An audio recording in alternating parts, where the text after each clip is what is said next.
Hey guys, it's Brooklyn Lou the Skeptic. And today I'm going to start with a special guest. I love to have this channel be an open forum for people who have different beliefs. And I think most of you who follow me know where I'm coming from.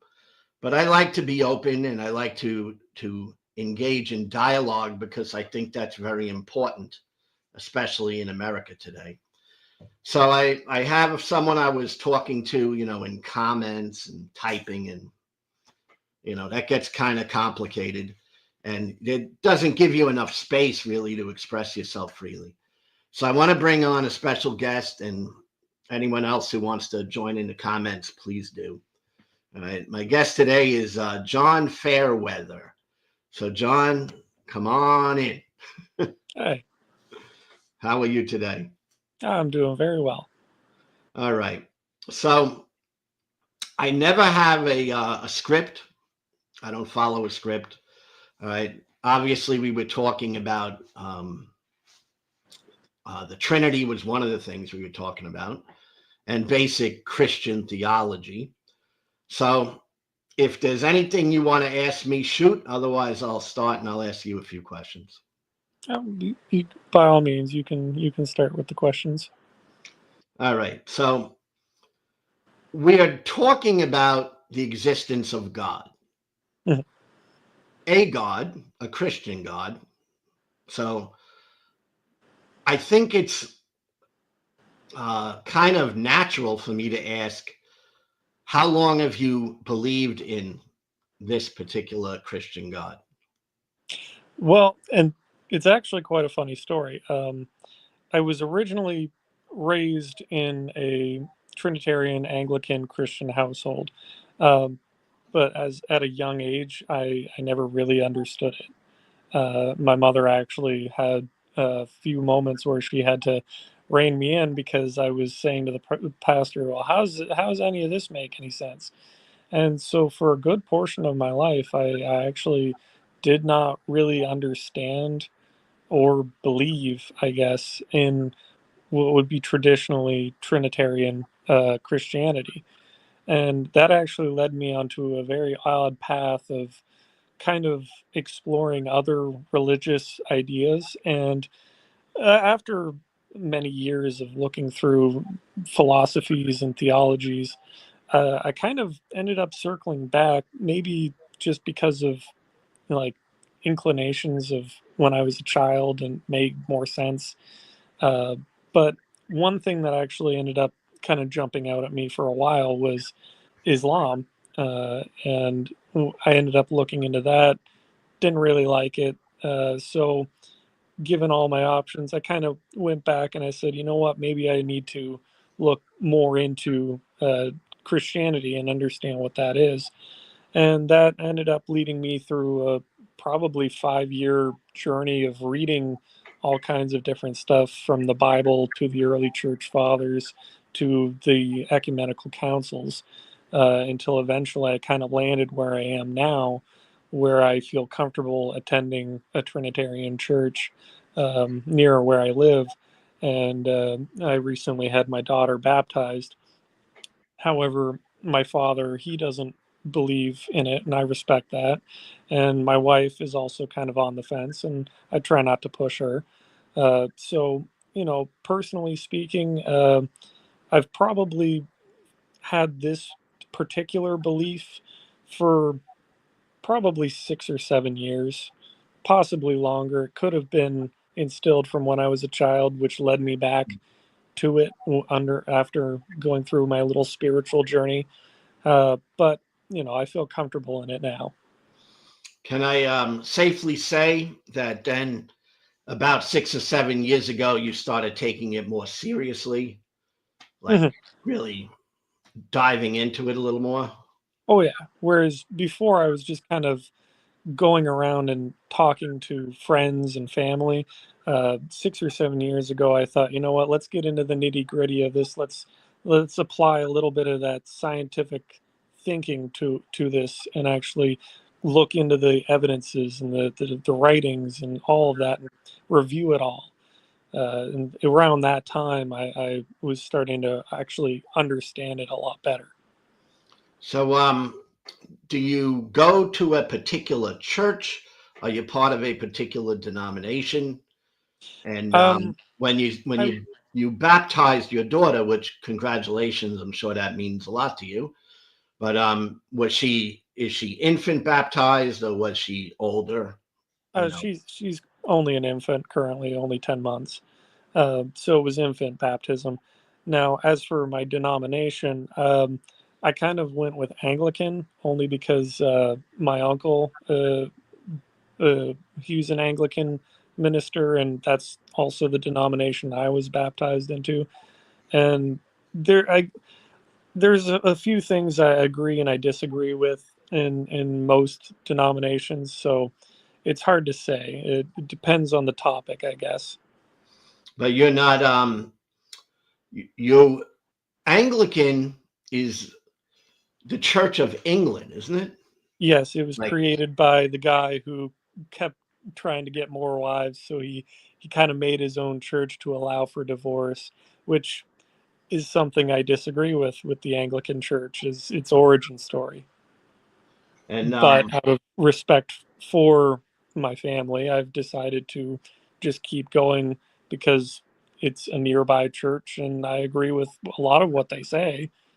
do they do the sacraments? Yes, we do the baptismal sacrament and we do the Eucharist, as well as unction and catechism and the whole 9 yards. Really, it's almost just a little step away from being full on Roman Catholic. Do do the Anglicans or yourself believe that the Eucharist wafer literally becomes the body and blood of Christ, or is it Well, a presence, but not well, and literal? that would be a little bit harder to say because I'm not too familiar with the Eucharist history in the Anglican Church. However, it probably would, in its original sense, have believed that it was physically the body and blood of Christ. I personally, I do believe in transubstantiation. Right. Um, That's what I however, meant to say. yeah. However, my mother, who also attends Anglican churches, believes it's a presence. So it's kind of a gray area, I would say. Now I know Lutherans, which were a denomination that came about around the same time as Anglican. They full on they like don't ever argue with Lutheran about transubstantiation. Yeah, because they don't believe in that.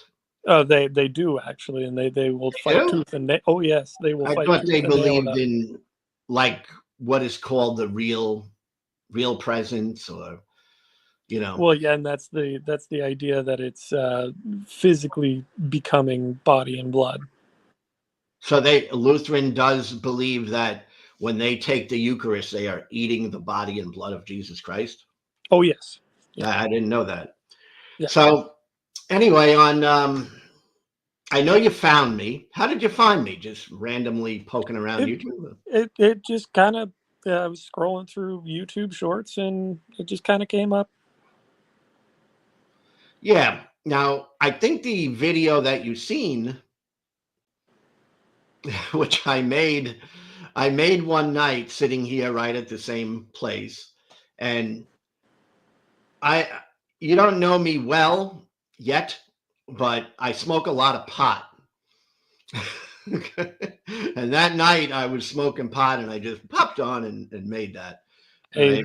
no judgment here. For probably 15 years, I was adamant about that. All right. Did it almost every day. I'm saying it wasn't too thought out, actually. It was just, flying off the cuff. But But that's also where a lot of good creative thinking can happen. oh, I know it. I it's one of the reasons I smoke pot. Mm, I like to get out of the box. mhm. I don't mind having an altered state of mind as long as it goes back to being, you know, the regular state of mind. Mm. I don't mind drifting out of it once in a while, So on the main gripe, I think, can you tell me what the main gripe is? Because if I recall, the video was very simple. One of the reasons I'm not a Christian, right? And Yeah. one of the reasons I'm not a Christian is that the entire story does not make sense to me. All right. Well, Um, in the video, the way you had worded it, which was kind of what made me interested in commenting, was you had said that one of the reasons you did not want to be Christian is that you did not think it made sense to right. believe that an ancient man who lived in Palestine was God, and Right. that Right. your salvation hinged upon that. Yes. And that to And me is very basic, right? It's a very basic yeah, understanding. So you believe that there was an ancient man named Jesus well, yeah, who actually, was in Palestine, and you believe he was God, right? yes, and now there's actually a few things. Now, one of the things is that many critical secular scholars, Bart Ehrman, for example, is very famously quoted. Um, a lot of them actually say that Jesus, or whatever he would have been called, Yesu or Yeshua, Jesus, he as a historical person is an undeniable fact. There's so many writings of the crucifixion event by non-Christian historians who actually were seeking the destruction of Christianity, such as Roman scholars and even some Jewish scholars who even wrote about this event. Now, as far as if you start going into is he God, well, then that's where the leap of faith has to happen.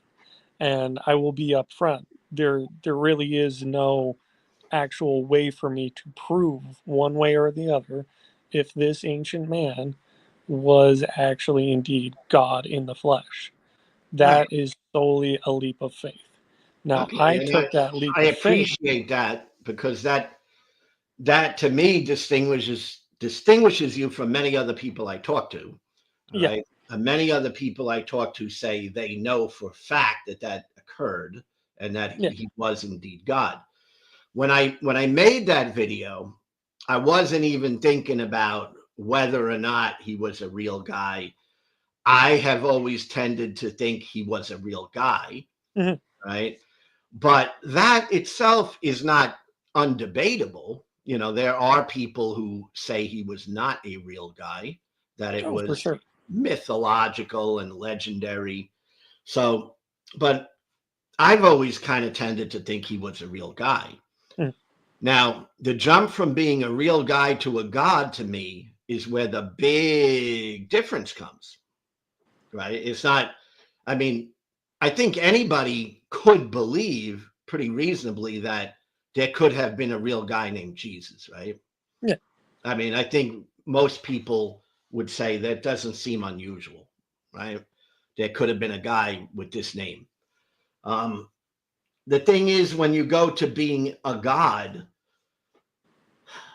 to me, that's an irrational belief. Now, not to say that people are not allowed to have irrational beliefs. They can believe I believe people are free to believe what they want, but I would say that's irrational because I see no evidence to suggest or to make me believe that is even a possibility, right? Well, So and a so to lot of that, me, to believe in something that I don't see as even a possibility in the realm of the world I live in is a leap that I took at one time, but I regret taking that leap, right? Because that leap to me led me into a mental space that was not based on reality. And about 10, 12 years ago, I came out of that space, where I believed that a man from Palestine was God. So, is there any good reason that you would have to justify the belief that a man from Palestine from 2,000 years ago was God? Well, to be quite frank, probably no. uh, but what we do have is the gospel, and that is a written historical account. We have many people trying to debate on who the authors were, but the earliest fragmentary texts that we have from the second century are still have Matthew, Mark, Luke, and John on them. So I think it's pretty safe to say that we're talking about Matthew and John, who were his disciples, and Mark and Luke, who were the students of Peter and Paul. So we have written accounts from people who lived side by side with him. So when you're talking about Jesus and what he said, we have reasonable amount of certainty to know that he walked around saying, "I am God, worship me," because many times in the gospel he basically makes those same claims. In the synoptic gospels, he says, "I have been given authority to forgive sins," and his contemporaries, the Pharisees, said only God can forgive sins, and he goes and he does just that. So his contemporaries knew he was saying, "I am God," which is why they had him crucified. And his disciples wrote all this stuff down, and they saw him get crucified. They even fled, and Sam and Peter famously denied even knowing him. And yet, something happened in that they write about seeing him come back from the dead. Take that as you will. I'm not. I mean, again, this is other people writing. Can Mhm. I prove to you here and now that this is fact? Probably not. But I mean, can I prove to you here and now that Julius Caesar was stabbed in the council rooms in the Senate of Rome? Probably not. We just have to go by the writings of other people. So, when you're looking at all of this, something clearly very realistically happened to the disciples to make them believe, yeah, this guy came back from the dead who was proclaiming to be God. So we're left with three options here. Either Jesus was telling the truth and he is God, or he was a madman, in which case, he got crucified, but how did he come back if that's what they're writing about? Or he was a con man, in which case, when he was arrested, why didn't he just say he was making it all up? So when you go through the logical processes of looking at Jesus in the historical context and taking into account the gospel context, we can safely land on the idea that Jesus proclaimed to be God. He was crucified, and 3 days later, his disciples were writing about seeing him again, and he ascended into heaven. Now, does this mean that you're going to immediately make that leap of faith? Probably not. Uh, but I think there is some certainty to be had when looking at his life and the fact that something clearly went down, that the people living and learning under him so fervently believed it that they were actually executed for this belief. And it actually revolutionized much of what would become our modern day morals. Okay, now I understand what you're saying. So I don't think I'm misunderstanding. All right. But I wanna offer you a couple of other alternatives. All right. I don't think it's just a matter of those being the only possibilities. I think there are possibilities like one you didn't mention, but I know you know of this. There are many people who simply don't believe Jesus existed. Hmm. Right? I'm not in that camp, and I recognize that. but plenty of people are in that camp. So that would be another option, right? Mhm. And then there's a simple option that I tend to believe myself, although I wouldn't say I know it. It's just something it makes sense to me, would be that he is legendary, meaning there probably was a man, all right, and there probably was a character who stirred things up. Is just my theory, you know. And again, I'm not going to stand on it because I don't know, but I'm saying it seems possible to me that there could have been a man who stirred things up, who became legendary and was written about. Like when I was a child, I heard about George Washington, and I heard a story that I later realized was really legendary, and that was he chopped down a cherry tree in his parents' backyard, and he had to tell the truth, Mhm. right? So it became where George Washington was a very honest man, because even though he chopped down the tree, when his parents asked him, he told them, I chopped down the cherry tree, right? Now, I have come to feel that that is totally legendary. I do not think that actually happened. All right. Although I did learn that when I was, you know, in grade school. So it was taught to me as being true at the time. So I don't think the only options are like the Lord lie a lunatic thing. I think there are other things that could have happened. So that's what I would say about that. Um, Even if any of that, any one of those particular things is true, that doesn't make the man a god, Yeah. because that's a different thing that has to happen there. Mhm. Right? And the Bible itself, I would you agree that it is a book written by men? Well, and see, that becomes a little bit of a slippery slope itself. um, so the Bible, it's what we refer to as inspired, not infallible, but Okay. inspired. So what ended up happening, I think you're familiar with the Pentecost. Yeah. Book of Yes. Acts, chapter 1, 2, 3, and all that stuff. Yes. So basically, it was like God was kind of directing its its writing, more or less.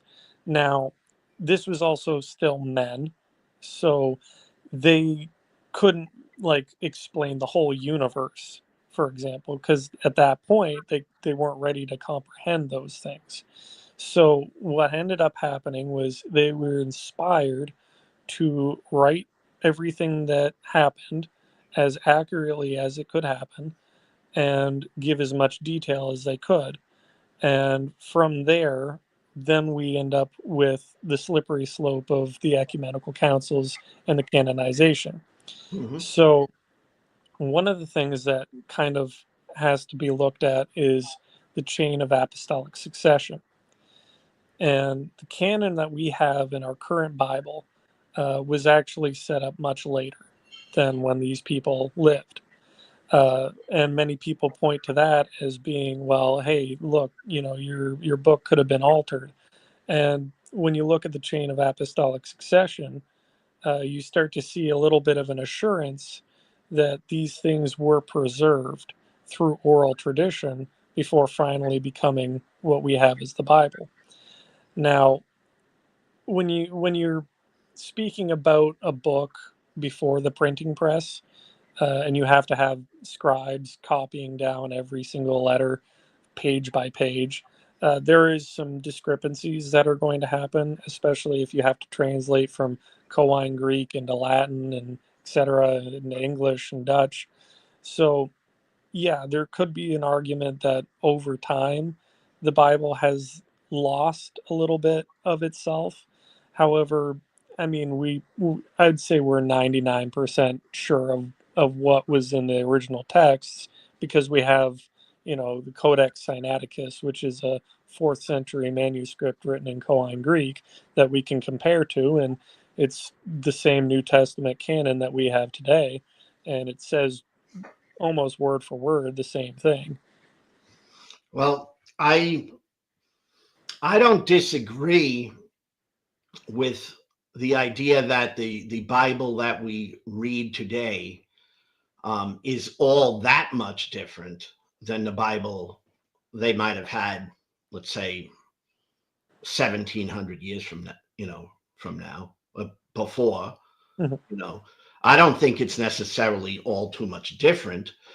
I think there are some differences, right? But I wouldn't argue that the Bible that we're reading today is just completely fabricated and just made up. I mean, so I don't argue that. Uh, what I do want to get to clarify is, you agree that it was men who wrote it. Now, I understand the word inspires is in there, Mhm. but the actual people who wrote the book were men. You agree with that? Yes. Okay, now the inspirational part, all right, would mean that they got every word correct or just the basic premises correct. It Um, it's a little bit difficult to explain, and it's one of those things that I'm still kind of learning about myself. What I understand about it is that it was like the direction they were given. They were kind of shown what to write down, and what way to write it, sort of like almost as if they were being guided, and ensured that they could recall these events that they're writing about with clarity, and given the direction on what to write about.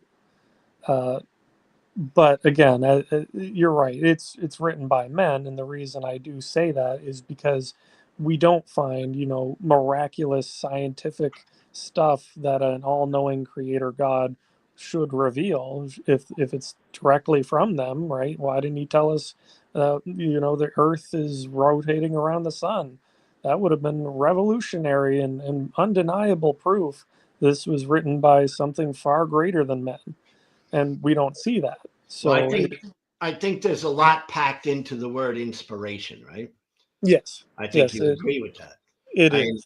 when I say something's inspired, it could be as simple as I sit down and I'm trying to write the lyrics to a song, Mhm, and I go, oh, well, I kind of am inspired by Bob Dylan. mhm. So I mean, that's a loose inspiration, right? It's not like Bob Dylan is giving me the words to write. It's kind of like I'm thinking about Bob Dylan and maybe some of his work, and But maybe as the putting it Beatles into my writing that I do, right? as the Beatles had pointed out, however, is that one of their early inspirations was Elvis Presley. And when you listen to some of their earliest albums and their earliest songs, you can hear that inspiration. You Yeah. can hear the similarities. Yes. So I do believe that I see the point you're making here, but I also believe that there is some parallel that can still be drawn. Well, I think you could, if it's inspired at all, you probably can see certain things that were written a certain way because of what they believed at the time. You Mhm. know, I mean, and No, I could I just understand that. I just need one moment. I'm just going to turn on some lights just to kind of help with the lighting in here. Yeah, I'll sure. be back in one moment. Yeah.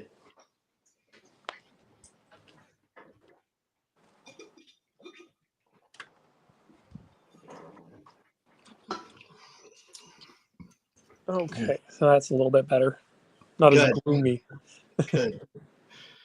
So you believe that the Bible is inspired by God. Mhm.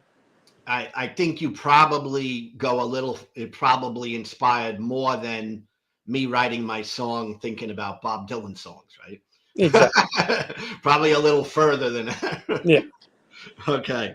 Now, you don't have evidence of that, right? This is just speculation on your part, or do you say, no, I know for sure that that's exactly what Well, and that's also going back to the early church fathers. Is the early church fathers stated, like Athanasius, Tertullian, Ignatius, they stated that part of the faith is in understanding the inspired word, and so that in itself made it almost a part of being Christian to believe in some degree that the Bible has been inspired by God.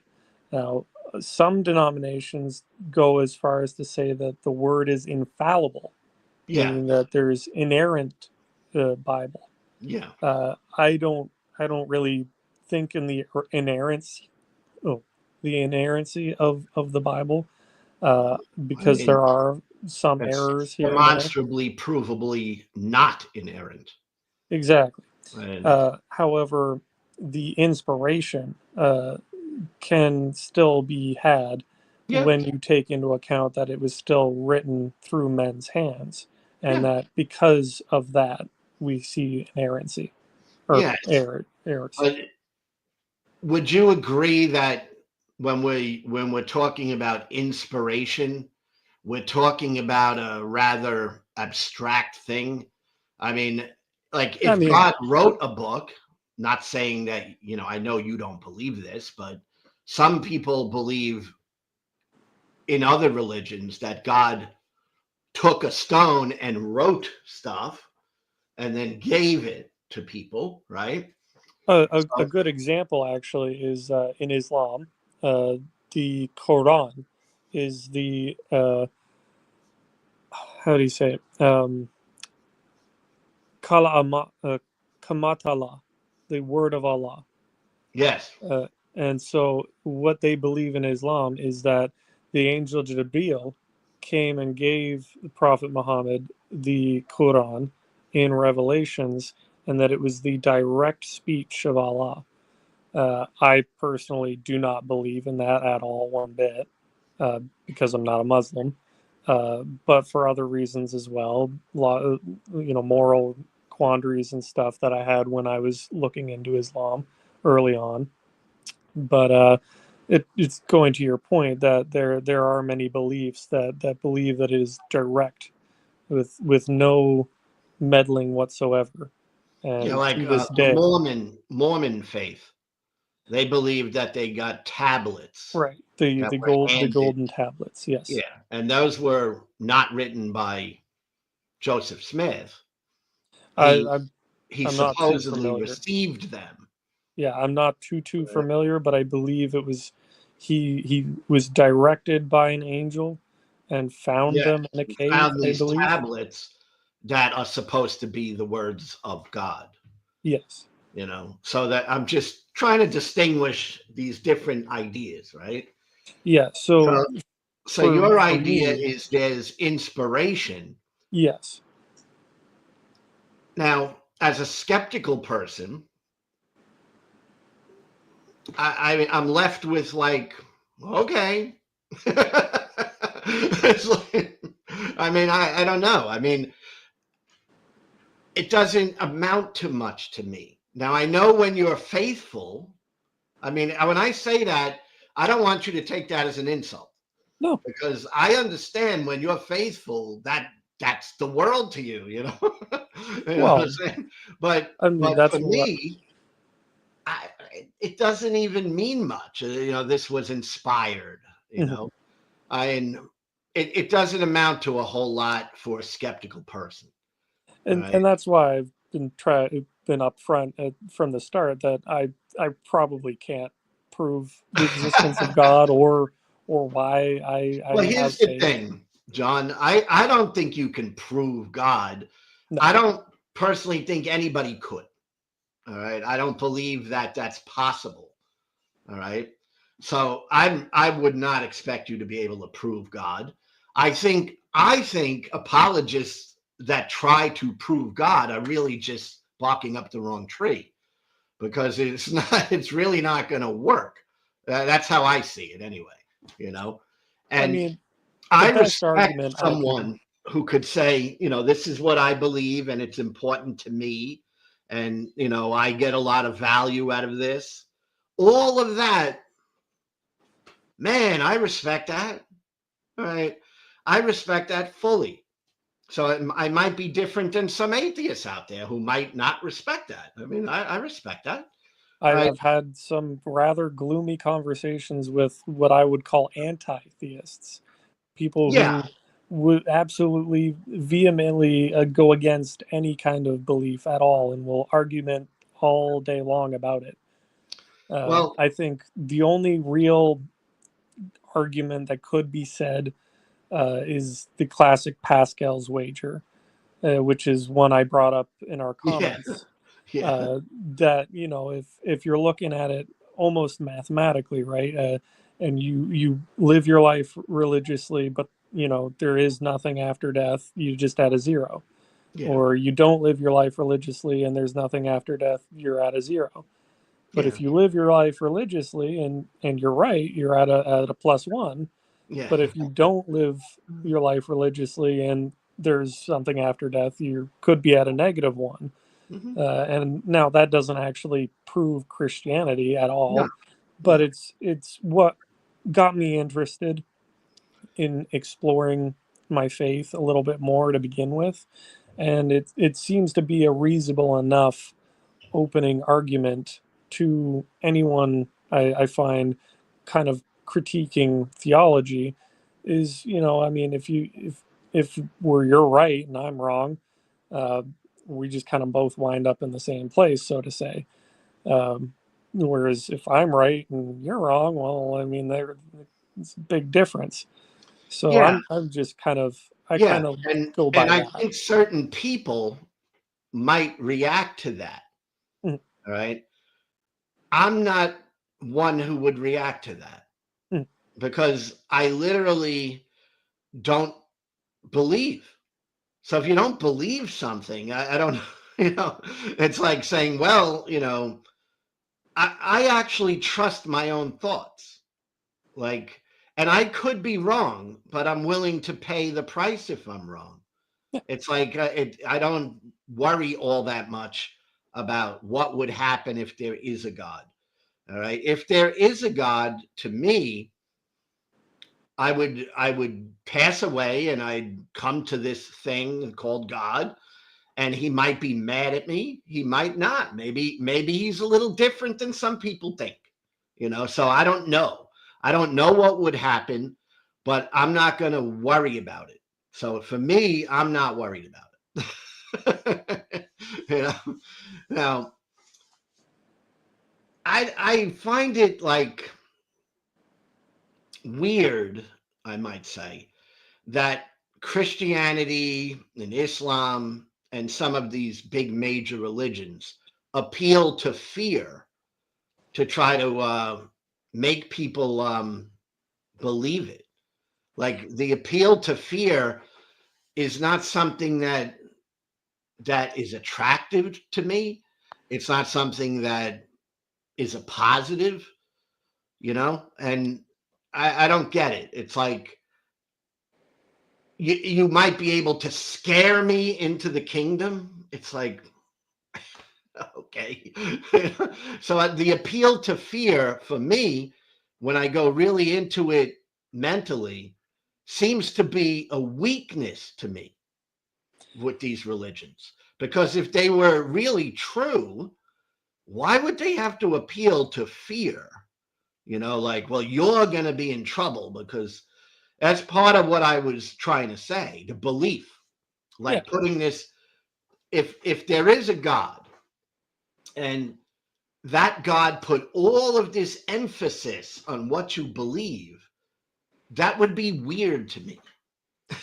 It would Well, be weird. It's like, I I mean, again, it is a weird thing, right? I mean, faith itself is very abstract, and I can also recognize that probably the way it originated was we were all basically apes, worried about the dead ape we saw 2 yards away, and wondering what goes on there, and how do we reconcile all that.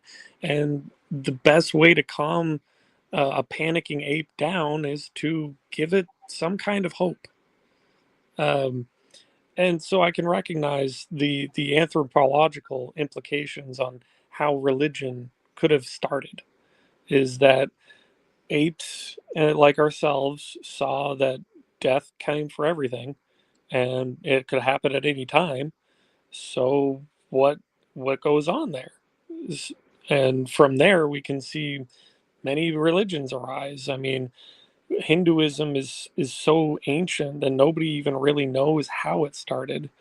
Um, but I mean, even that is I think only 7,000 BC is some of the earliest recorded texts of Hinduism. But we have stuff like the Statal Lion Man, which is some of the earliest anthropological evidence of abstract thinking, where it's a man-like figure with the face of a lion. And it shows that since ancient humanity, we have kind of always been thinking in the abstract. Now, in terms of, like you said, Christianity appealing to fear, I would argue that it's actually not appealing to fear. It's giving you a way to overcome fear, which is basically by saying that while many people, myself included, have a great fear of death and what could take place after death, if anything, um, all you need to do to feel secured in Christian faith is to believe in our Lord and Savior Jesus Christ.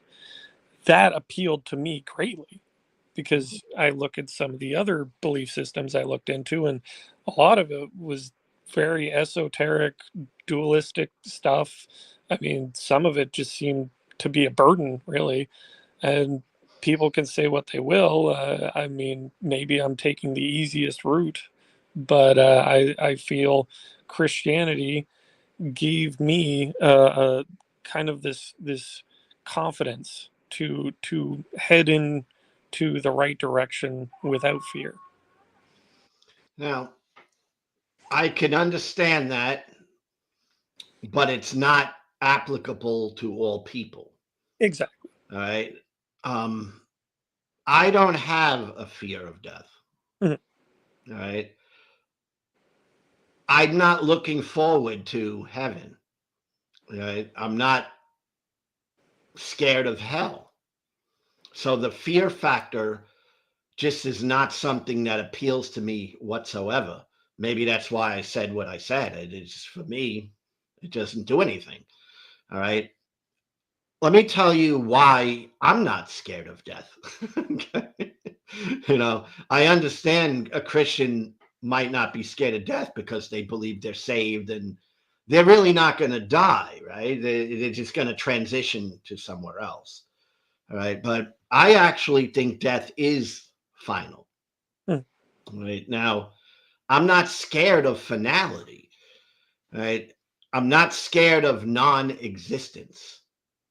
I literally look at it as I did not exist for most of eternity. I didn't exist 500 years from now. I mean, in the past, I meant. Mhm. I didn't exist 500 years in the past. All right. I wasn't afraid. I wasn't upset about it. I wasn't conscious, and nothing happened for me. All right. So when I look at death, I look at it as I will no longer exist. I will no longer be conscious, and I have nothing to fear. No thing, nothing. All right. If anything, I would fear is things that might occur here. Right. Someone can come in and attack me. Someone can, do bad things, and that to me seems like even a more rational fear. All right. Although I don't even fear that anymore. All right. I used to. but I don't even fear stuff like that anymore. And the reason I don't fear stuff like that anymore is comes from a little bit from a Christian perspective. You might see the serenity prayer. Mhm. All right. Well, I kind of have that as a philosophy, but I have no God into it. All right. So I kind of see it like I have nothing to fear if there's nothing I can do about something. Yeah. It just is going to be what it's going to be. Whether I fear it or not doesn't matter. It doesn't change anything. In fact, I think that fear debilitates a mentality, debilitates a psyche. It doesn't help a psyche. Like if you live your life in fear, I can't imagine how you would have peace of mind, right? I Well, mean, so you got to deal with fear. So we are on that page too, mhm. but there just may be different ways that people deal with fear, you know. And religion could be one way. In fact, I know it's one way. All right, I know people who have overcome their fears through religion and through religious thought. Yeah. All right, but it certainly isn't the only way, right? Now, as you said, you didn't find religion worked. Um, when I was younger and before I began to really look into theologies, I kind of went through a dark spot. And this is part of why atheism actually doesn't work for me. Hmm. Uh, I went through a very dark spot and I started to think maybe there is nothing. And if there's nothing, why wait? And so I actually did make an attempt on suicide. Hmm. Um, and it was pretty trying time. Um, but thankfully, as I was sitting there, I kind of snapped myself out of it because I thought, what if I'm wrong? Hmm. What if there is something, and I'm just kind of making a bad decision here? So I can see where you're coming from, and again, like you said, religion doesn't work for you. Atheism didn't really work for me. Now, Yeah. again, that was when I was much younger and very emotional. Um, and recently had been dumped by a girlfriend at that point. So there was a lot of stuff going on. But it also made me realize like, yeah, maybe I kind of do need something to kind of ground myself. So it was around that point that I began to look into theologies. Well, I certainly never would take from someone something that they feel has helped them and Mhm. helped them deal with the world we live in. You see, that's where I'm not, I'm a human being and I want to think of myself as being concerned about other people. All Yeah, right. So I know people who I think with the way that they think they ought to be Christian.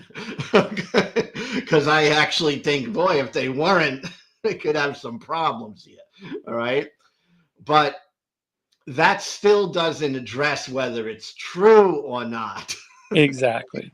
Which Because from the start, even if it was the greatest thing in the world for people to think, even if this thought made everyone feel great, that doesn't necessarily mean it's true. it's not like it's not the observable physical evidence that would prove that God is there. All it is just it's like a coping mechanism. Like I said, we might have just been ancient apes trying to find a way to deal with seeing another dead ape. Uh, so yeah, I mean, could I prove it? Probably not. I don't think Well, you really could. I wanted to ask you, and I hear your baby crying in the background, but I wanted to ask you, and we'll end it here because it's where we wanted to start. Really, it was the Trinity, right? Mhm. All right, the Trinity. I used to believe in the Trinity. Right, I was pretty an orthodox Christian thinker back in the day, Mm. right? But when I came out of Christianity, I kind of think it does not make sense. Now, I understand beliefs. Well, let me ask you, do you agree with me that beliefs don't have to make sense? Right? Like Well, a more, does the Mormon belief make sense? I mean, to a good degree, it does. Yeah, I've heard some basic uh, like descriptions of it. To me, it just sounds like polytheism. But I mean, on a surface level, you can see a logical enough progression of thought. So, I mean, the Trinity also you can see a little bit of a logical progression of thought. I Now, think the Trinity, I'll just give you my take on it, and then I could hear your take on it. All right. My take on it is it's a theological belief that was put into place as an apologetic, that it seems to try to tie these contradictory ideas together. That's how I see the Trinity now. All right. Um, Ultimately, I don't think it's logical whatsoever. And the and I want to give you what I think the Trinity is, so that you can steel man me and say, oh no, that's not what I mean when I say Trinity. I mean something else.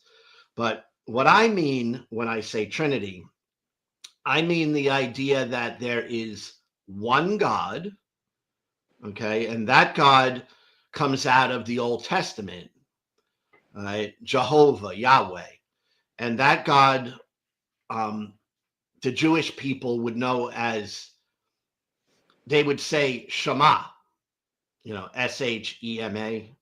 I don't even know how they pronounce it, but it means that there is only one God, one Jehovah, one Yahweh, one person. And person, I think this is the part that I want to discuss with you. Person is a big part of it. It's not, the essence thing came on later. All right. That's not the original Jewish people. They thought of Yahweh as a person. He spoke to them. He see, wasn't just a nebulous thing flying around. He was in a cloud. Okay. And he is a he as well, right? Him. All right. now here's the So, thing. so Yahweh, this is how I see it. The Trinity is belief in one God, but that one God reveals himself in three distinct persons. Mhm. One person being the Father, one person being the Son, and the other person being the Holy Spirit.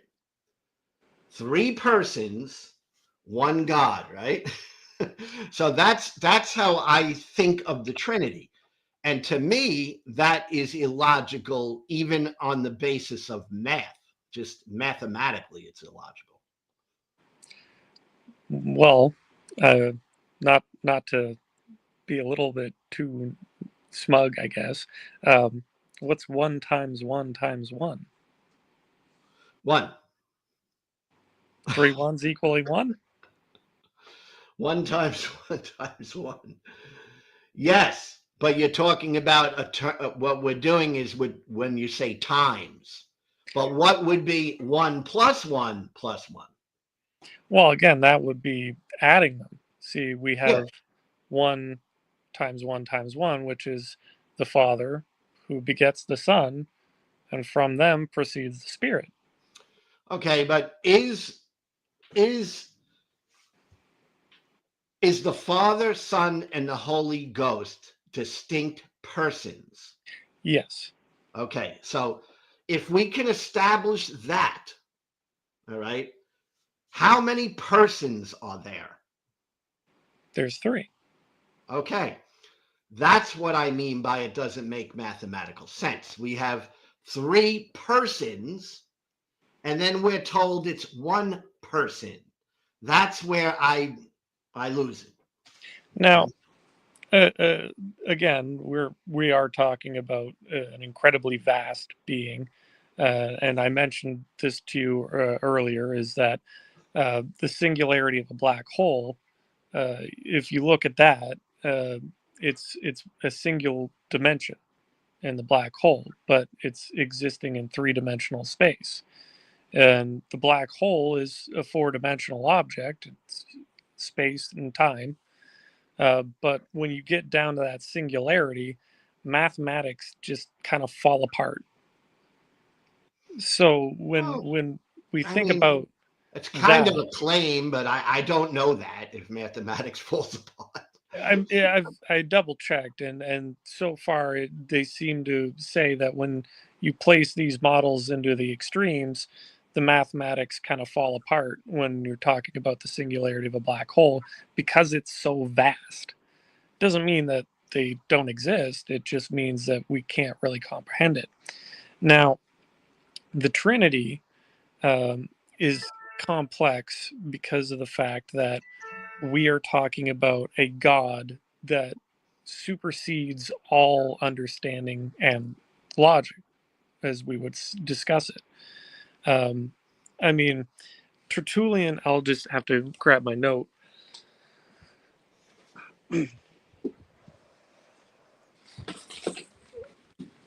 One of the early church fathers, Tertullian, he wrote, um, "We believe there is only one God, but in this dispensation or oikonomia, there is also a Son, His Word, who is sent by the Father as He promised.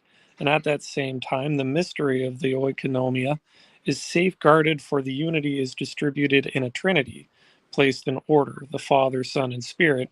They are three, however, not in condition, but in degree; not in being, but in form; not in power, but in kind, because He is one God, of whom degrees, forms, and kinds are taken into account." Now, again, this doesn't really say much. Like you said, it seems to be a kind of apologetic built later on. But going back to when you brought up the Old Testament, um, in the original Hebrew of Genesis, we see there is Elohim Adonai, the Lord Almighty, and He is above the waters with Elohim Baruch, the Spirit of God. Mhm. And through His word, Elohim Devar, all things were made. Three Elohims. And Elohim in Hebrew is actually a plural. Mhm. So I would ask you to show me where in the Old Testament it labels God as Shema, and you said That one person. that's pretty much throughout. I mean, it, this They is say one this is God, but yeah. they Well, say that's what one I'm talking person. about. No, no, I'm using God. I mean, I'm not saying that they declare He's one person. I'm saying that they do declare that He's one God, And right? so does the Trinity. Well, because you throw a word in there that is a philosophical bridge, and that philosophical bridge is essence, right? Because if I were to say, well, okay, Jesus is God, the Father is God, and the Holy Spirit is God, how many gods are there? The natural, most quickest answer would be, well, there's three gods there. But I get it that you're wedging it in with a word called essence, and what is the word they use for that? I mean, I have studied a lot, but I forget half of what I learned. It, it What do they it was call that? originally a Greek term that Yeah, later you can translate as essence or be. yes, yes, but there's a word that is used to defend the Trinity from, and it was foundational when they, I hate saying made the Trinity, but when they did come up with this idea of the Trinity, they used a certain word. All right. And that word is kind of a bridge to say, well, no, they are God, but they're not all God. It's if anything, it can be said to be very confusing. Oh yes. All right. So, I used to defend the Trinity, and I use classical apologetics to do so, you know, and I have come to not find it very compelling. I mean, not you got to understand, John, I'm an atheist. It doesn't even matter to me if God is 3 in 1 or God is, I don't believe in any of them. Okay. But I want to know if it even makes sense to a Christian. Like how do you make sense of that? Well, it comes by accepting that there is a limit to what we can understand. And I mean, it seems strange, but to try and not fall into modalism, I guess. Um, Yeah. but See, I these are think the, this is the apologetic to me, Mhm. because these people were examining this, and they had a new story, a new testament, something new occurred, right? And they had the old story or the old thing that occurred, and they looked at the old thing and they said, well, gee, there's one God. Right? And they go, but Jesus is God. All right. So Well, how do we meld these together? And they come up well, with what I call an apologetic, you are know, you familiar with the two powers in heaven belief of Second Temple Judaism? the two powers. Yes, two powers of heaven. Explain it, because I can't like recall So, like so exactly in what you're referring to. so it was sort of a belief based around like the prophecies of Isaiah and Daniel, where they have one like a son of man coming upon the clouds to Yeah. sit at the right hand of the Ancient of Days. And to him was given all sovereignty, power, and glory. And he was called Good Teacher, Good Counselor, Everlasting Father, and Almighty That God. Isaiah 9? I'm kind of paraphrasing both together, but what this was the messianic prophecies, portraying this coming Messiah as basically being God in the flesh. Now, it also becomes kind of strange because in other places, I believe Ezekiel, we have Yahweh sending the spirit of Yahweh, who he calls Yahweh. So all throughout the Old Testament, we kind of see what would eventually be looked at as a Trinity, which is, I mean, many people have admitted that the Trinity really is a hermeneutic way of reading the Old Testament and the New Testament together. That's kind of what I was trying to point out. Yeah, exactly. That it's trying to meld and make sense of two different documents. Now, the only thing I would suggest is that, when we already see that even in Second Temple period Judaism, in and around the first century, there was already people believing in a one God that was also a plurality. I mean, it's not really something to say that it was invented when we talk about the Trinity, because people were already kind of believing in a plurality of a singular God. So I think it's an expansion upon an existing sect of Judaism, just as our modern Jewish contemporaries are kind of an expansion on the Pharisaical traditions that were present in that period too. So on the Old Testament, Judaism, okay, now the classical Judaism, what people consider that religion, that belief system, all right, they didn't see God as a trinity. Now, I know you could say, well, there's some that did, and, I mean, but in a general looking at it, just a general person looking at this, right till today, if you go to the synagogue, unless it's a Christian Jewish thing, right? And I know they exist, but if you went to a synagogue and asked them, is God a Trinity? I think you would hear, no, God is not a Trinity. Well, and again, it's slightly a presentism fallacy to speak of, synagogues that we go to today, because as I pointed out, they follow the Pharisaical traditions, and they include the Talmud, which Christians don't. Right. And the Talmud of the Sanhedrin actually was made in direct response to Jesus's rebukes of how they were doing things.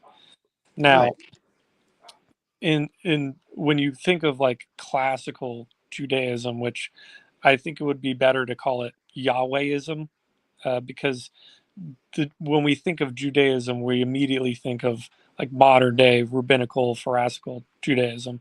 Um, when we look at like what Abraham or Israel or Solomon in the Old Testament, what they would have believed, it becomes a little bit harder to compare to modern day Judaism, because, for example, in you can see this in the Old Testament, but Abraham looks out and it says that he saw the Lord approaching, and he saw three men.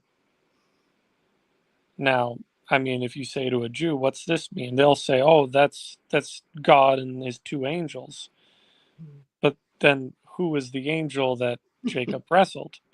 It was Well, I God. think I think that all of what we are talking about is disputable and speculative, and people have differing opinions.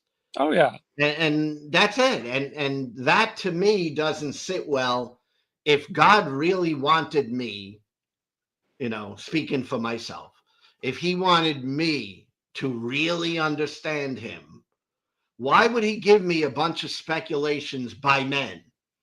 All right, wouldn't he be able to come to me directly and explain himself fully to me without me going to men to tell me, oh, well, this, it looks like this. And then if you look at it this way, it looks that way. All right. If my, probably my biggest reason, because if you watch my video, obviously I said one of, right? That's one of the reasons. I think my biggest reason that holds me back from believing in a God, he's undetectable to me. And I don't even understand why, if there was a God, he would make himself undetectable to me. I would think he would want me to know, is he a Trinity? Is he not a Trinity? Is Jesus real? Is Jesus not real? He wouldn't, in my way of thinking, he would not say, oh, well, you got to believe that guy. Okay.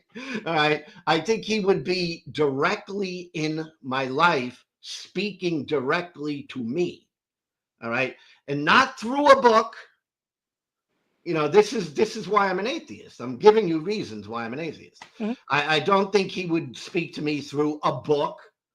All right. A book that I may or may not understand, that I may or may not interpret correctly. I think he would be able to come to me directly. And if he did that, I would turn myself into a believer in whatever God chose to do that.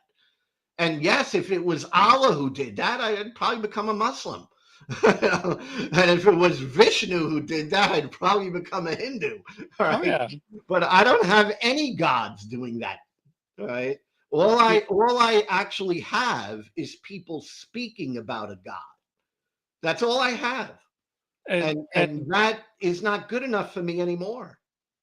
I must express some gratitude here that at least you are able to say that if a God appeared before you, you would believe, because I've seen Richard Dawkins, for example. He said, "Oh, even if the stars spelled out 'I am God, worship me,' I would just think it's aliens playing a prank." And I thought, well, then why even get on these topics, man?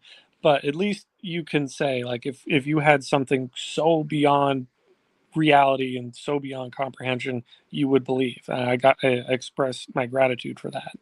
Now, as far as the why don't I see him kind of thing, I mean, it's probably just going to sound like more apologetics here, but I mean, Jesus literally did say, "Blessed are you," talking to the disciples, "who have seen and believed, but even more blessed are those who have not seen and believed." So, I mean, it's just more apologetics, but Yeah. it, And for it's someone actually and there. for someone who doesn't believe that, it doesn't impress. Yeah. So, I mean, that's the thing, though, is like the thought process is there, right? Like they are addressing that particular concern of, oh, well, why can't I see them? And it's like, well, I mean, like there are those who have seen him, and we have their writings. And I I mean, if you mean, don't see him and believe, you're even more blessed. Is Christian apologetic? well, But this goes back to really what we were talking about online. All right. It really goes back to that. mhm, I mean, I am supposed to believe according to this belief system. I'm supposed to believe in something that's undetectable to me. mhm, I'm just supposed to go, "Oh, okay, I believe it." All right. Well, I don't find that to be a compelling reason to believe anything. All right. So it's not just the Christian God, it's literally anything. yeah, I mean, I need a compelling reason to believe something. And if something is undetectable, and it's not just invisible, by the way, all right, it's more than just invisible. I there is mean, no observable yeah, physical if if evidence at if all. God came to me in the middle of the night and smashed me over the head with an invisible hammer, and started speaking where I heard him and I didn't see him, but I was hearing him. Well, yeah, that would also be very impressive. Okay. But none of that has ever happened to me. All that's ever happened to me, and I'm honest about this. All that's ever happened to me is I've had thoughts. That's it. Yeah. Thoughts and feelings. And I changed the way I view the world about 12 years ago. All right. So I no longer view the world in, well, I had thoughts, therefore it exists. All right. So for me to be converted into believing in a particular God, I have to be able to detect that God. And like I said, it doesn't have to be visual, but it has to be something real, because otherwise, all I'm left with is my thought. Mhm. Right. And my thought, I have lots of crazy thoughts, John. That's all I can tell you. All right. And because I have nutty thoughts doesn't mean I believe they are to be real. All right. I could be high as a kite and may have some wild thoughts. Okay. Right. And I laugh because I'm open about my cannabis smoke. All right. Oh, But I could smoke something and have some wild thoughts. All right. That that doesn't mean it's real. yeah. So I And, think and we're just coming from two different places, you know. oh yeah, and my intent was to never try to convert or evangelize onto you. It was simply trying to address the aspect I saw in that video, which seemed at the time to come from a place where it was sounded like you were trying to frame the idea of the atonement and the passion in a kind of defamation, which is a harsh word to use, No, no, because I no. know it was never really your intent to attack. You're just speaking your mind, and I can respect that. Uh, which is why I simply wanted to kind of come out and say, hey, since this is about Christianity, allow me as a Christian to kind of expand on this idea and show you how we go about thinking about this. So, like, as I said, as a Christian, you say, well, how come I can't see him? I say, well, he said, blessed are those who do not see but believe. And to me, that works. Like I said, atheism didn't work for me. Religion is where I found comfort. And the same to you. You didn't find religion worked. You found your peace in atheism, and I Yeah. respect that. Pretty much that's it to me. All Yeah. right. Now, my channel, just I want you to have the reason I'm on here. All right. All right. It is literally to express myself. Hmm. That's pretty much it. I mean, I don't mind people being insulted that I don't believe in God and I don't believe what they do. All right. None of that bothers me. All right. Um, I'm on the internet to express myself. Yeah. All right. And I don't expect, I mean, I literally expect most people to disagree with me. Like that's expected to me. All right. Now I have people who agree with me, and that's great. All right. And we kind of think alike, right? We go, yeah, yeah, I get what you're thinking about, right? But I understand people are not going to think like I think. All Mhm. right. And that's okay. So I think we've at least had a nice discussion. It, it was a very healthy Right. discussion. And that's another part that I want to do. That's why I invited you on. Yeah. And I I'm want to very have at least honest discussions about these things. Yeah, and I'm very grateful that you invited me on, and we did have such a good, healthy discussion about these topics. Yeah. And that's part of what I'm trying to do, Mhm. you know. But I know I can come across harsh too. But it's Well, just because at the moment I'm thinking harsh, you know what I'm saying? and again, I the video that I saw, this was before you had explained that you had a Christian background. I thought, hey, here's another guy who took the atonement out of context, or so I thought, hey, let me just see if I can shed some light on this for him. But you have a Christian background. You had kind of your own thoughts about these things, and I can respect that.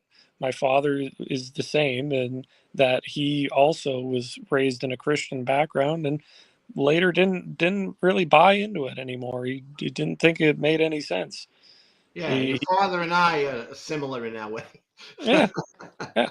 Yeah, and I want you to know, I always tell Christians this to try to at least let them know that as harsh as I may come across on what I believe and don't believe, all right, I have a Christian girlfriend in the other room. There you Okay. go. And we love each other. And I have a kid who's in ministry, and we love each other. Mhm. Okay. So I try to give you that so that you understand I'm not against Christians per se. All right. But I do not believe what you believe. I don't believe what my girlfriend believes. Yeah. All right. Now, It's speaking personally, because my father is also similar in that he doesn't believe. I've actually kind of grappled with the idea of a purgatory, which is not biblical. It's kind of something that the Roman Catholic Church kind of invented. But to me, it makes a little bit more sense in thinking that if we're truly talking about an ever merciful, all good God, it would make more sense to give them at least a chance at reconciling the actual idea of God seen before them. And that, if the only difference between you or I is I believed in this life, whereas you did not have a belief. Why should that immediately cast you into hellfire, right? So I've kind of personally come to grips with the idea of a purgatory, but I also can't say that that's actually what Christian theology is about, because it's Hmm. not really rooted in anything other than later ecumenical councils and later saints. Interesting, because I would say I don't believe in any of them Yeah. because that's just where I'm coming from. I don't Mhm. believe in purgatory, hell, or heaven. But I do think purgatory is more logical. All right. And I do think it makes a little more sense. And that is if God is really merciful, and if he, is as portrayed in Christian belief. Well, it makes sense to me that there would be some sort of place for someone maybe to get some correction and put back on the right path. You know what I mean? Yes. And Yeah. Like, I've had this discussion with my girlfriend as well, even though we don't talk much about religion. But she was like, "Yeah, I think that kind of makes sense to me." yeah. Because I mean, like, I could tell you're not out there, killing people or No, no, robbing no. places, right? So like you seem like a genuinely good guy. If the only difference between you or I is simply what we believe about God, and it happens that my God is truly the one that's out there, and there is something after death, I would hope and I would pray that there would be a spot where he could be like, "Hey, man, I'm really here. It's me. Hey," and you'd go, "Oh shit, man, there you are," and Yeah, he'd say, "All right, now get up here." yeah. Yeah, that makes sense. That makes more sense to me, Mhm. like theologically, anyway. Now, the reason I Right. didn't say that that's part of Christian theology is because when you talk to a lot of sects, they don't believe in a purgatory because I there know. is zero mention of a purgatory in the Bible. Book of Maccabees. That would be the Catholic Yes, texts, but see, then we get into the whole thing the about canonization yes, problem. but Yeah. the Catholics are the ones who believe in purgatory, Yes. and Um, they do have a biblical basis for it because it's coming from a book that they consider part of the Bible. Now, the interesting thing is that the reason it's not included in Protestant texts is because the Book of Maccabees is only found in the Deuterocanon, which was commissioned by uh, Ptolemy during his reign. And the Hebrew Masoretic texts actually don't include that. And the Hebrew Masoretic texts are actually where we see the condensed Old Testament canon that we find in the Protestant canonizations. So the Book of Maccabees, I mean, I would be open into learning more about the Deuterocanon. However, I do recognize that it technically isn't actually canonized by the Jews at that time. Well, there's one thing I found interesting, and that is the first King James Bible included other books that are not in the Yeah, Protestant the Bible. Apocrypha. So I find that a little interesting only because it shows to me all of that stuff. You might see it all, you probably see it as God putting pieces together. All right. I actually see it as man putting pieces together. Well, the So it's Apocrypha, just a different perspective. see, and this is where the chain of apostolic succession and the Hebrew canonization and all that kind of plays a big part into figuring out where the inspiration falls, because the Apocrypha, one of the issues is that, for example, Book of Enoch, they knew even back then was not written by Enoch. It was written by a guy who lived centuries later, claiming it was from Enoch. Same with, the Gospel of Barnabas was some like Italian 15th century or 1500s manuscript written claiming to be from Barnabas of the Bible, and it's like 1,500 years apart. So there is a little bit of anthropology and even a little bit of history having to take into account which is actually a valid book and which isn't. And that's where I kind of have to agree to some extent with a lot of the ecumenical councils, because if I try and say, oh, these ecumenical councils, like, the Council of Rome and all that, they weren't valid because they were hundreds of years removed from when Jesus and the disciples were alive. Well, then I kind of get into an issue of, well, how do I know that the Bible is even reliable? So I looked into the chain of apostolic succession and learned that you could see, okay, well, the disciple John, he taught Polycarp, who taught Irenaeus, who taught Tertullian, and so on, all the way down until these councils. And so it was through a verbal retelling that eventually we had these manuscripts preserved and handed in to say, okay, these are the Gospels. And any who could not trace all the way back to the claimed author were basically thrown out, more or less. And again, that's also a big critique a lot of people have for not following the Bible and saying that it's man-made. And truthfully, I can see why. I think it's man-made, but that's Yeah, I'm an atheist. I do think it's man-made. yeah.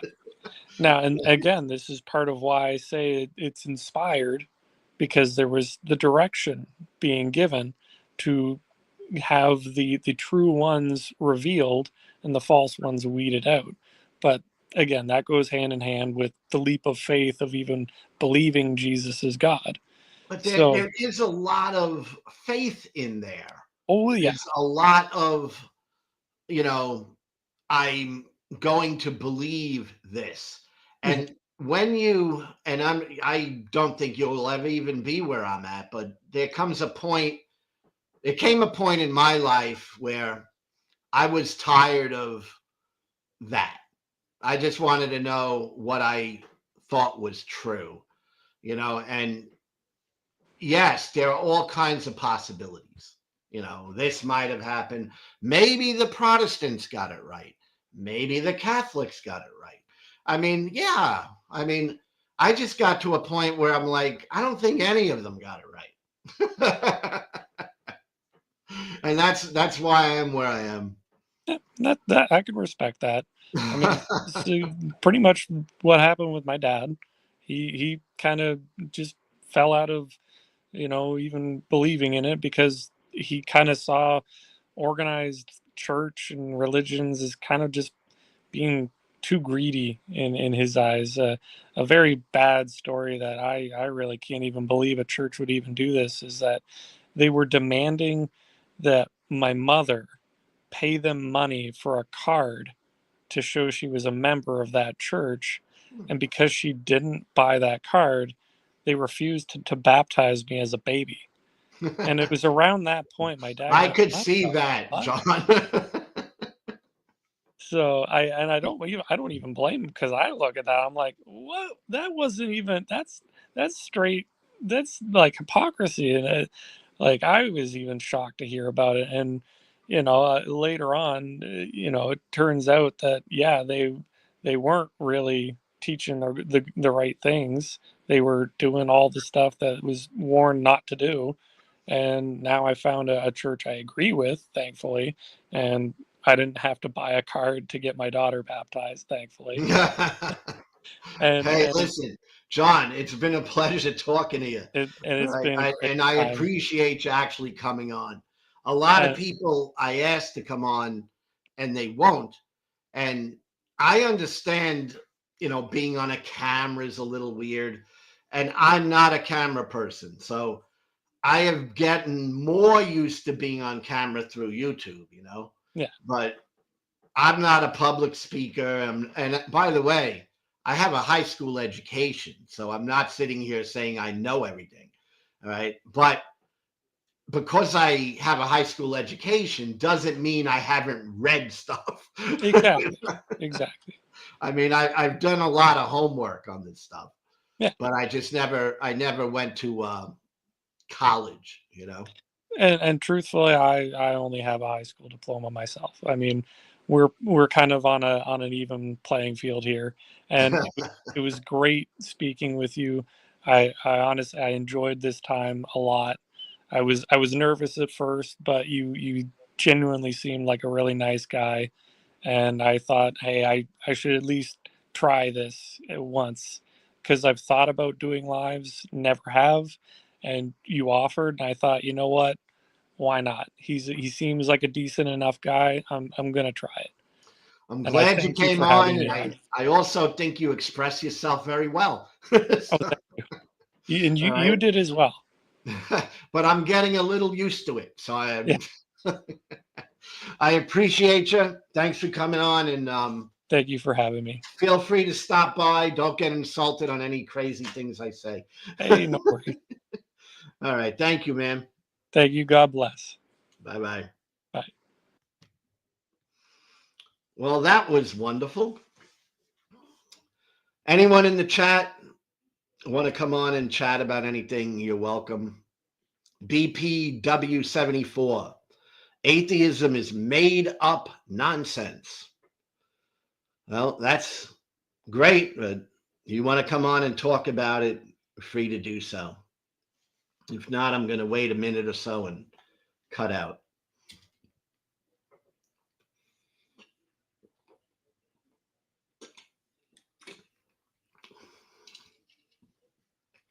Mm.